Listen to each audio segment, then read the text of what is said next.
the chairman of the board for the Foundation for the Defense of Democracies, former CIA director. He was ambassador to the Negotiation on Conventional Arms Forces in Europe. Many, many great positions. A great American, so qualified to speak on the demerits of this terrible agreement. Please welcome James R. Woolsey.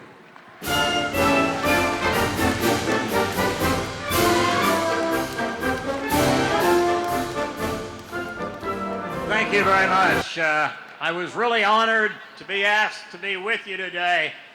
But to tell you the truth, since I spent 22 years as a Washington lawyer and then some time out at the CIA, I'm actually honored to be invited to any polite company for any purpose at all. This agreement would be a reasonable one if it were with Denmark. But it is not. It is an agreement that our president has chosen to sign with a country that is governed by theocratic, totalitarian, genocidal imperialists. Now, that's not just a string of expletives. It's an accurate description of the Revolutionary Guard and the leaders and governors of Iran. Theocratic. There should be no question about that.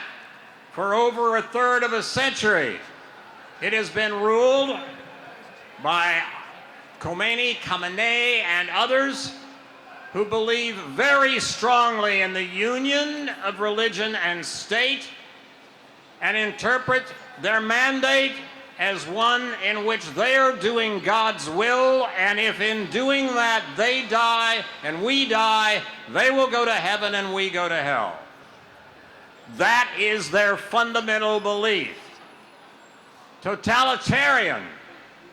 You need only look back at 2009 when the opponents of the whole structure, Ahmadinejad and the others with him, was essentially clearly voted out of office by the Iranian people.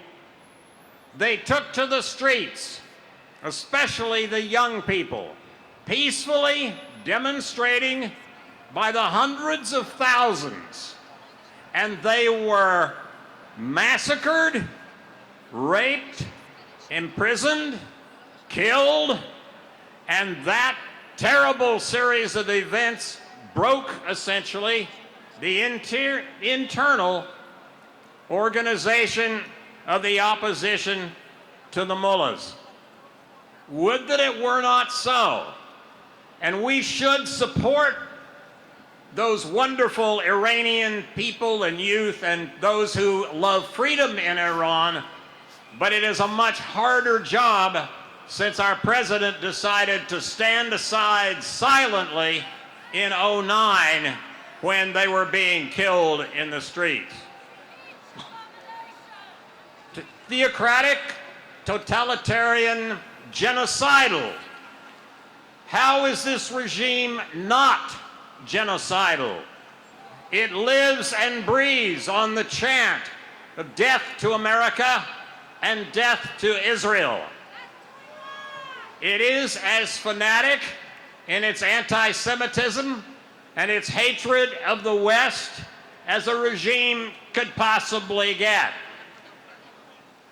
Theocratic, totalitarian, genocidal imperialists. How is Iran imperial?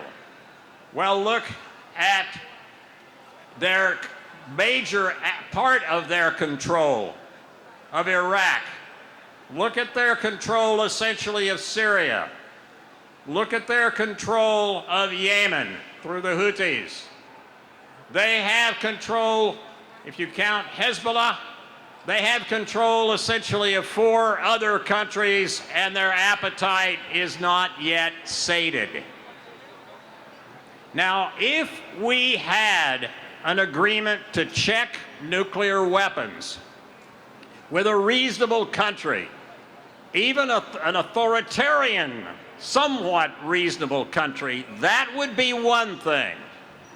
But there is not the slightest chance that this slipshod and full of holes and full of concessions agreement is going to constrain at all this theocratic, totalitarian, genocidal imperial power.